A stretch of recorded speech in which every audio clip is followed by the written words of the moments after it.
বলিউডের mister perfectionist Aamir Khan এবার জানালেন কেন তিনি সাধারণত অন্য নির্মাতাদের সিনেমার বিশেষ প্রদর্শনী বা টেস্ট স্ক্রিনিংয়ে যান না। তার সোজাসাপটা উত্তর, তিনি মিথ্যা বলতে পারেন না। কোনো ছবি ভালো না লাগলে সেটা মুখেই ফুটে ওঠে।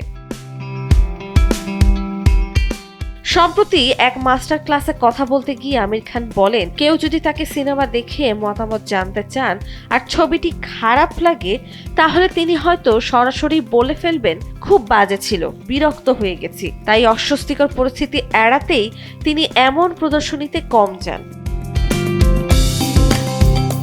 তবে নিজের সিনেমার ক্ষেত্রে বরাবরই টেস্ট স্ক্রিনিংকে গুরুত্ব দেন এই অভিনেতা। আমির জানান, 1988 সালে কেয়ামত সে কেয়ামত তাক মুক্তির সময় থেকেই তিনি দর্শকের প্রতিক্রিয়ার গুরুত্ব বুঝেছিলেন। এরপর তার প্রায় সব বড় সিনেমাতেই এ পদ্ধতি অনুসরণ করা হয়েছে।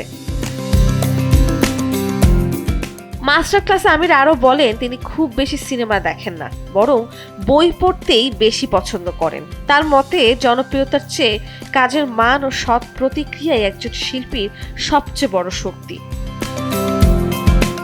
নন্দিনী আহসান, সময়ের আলো।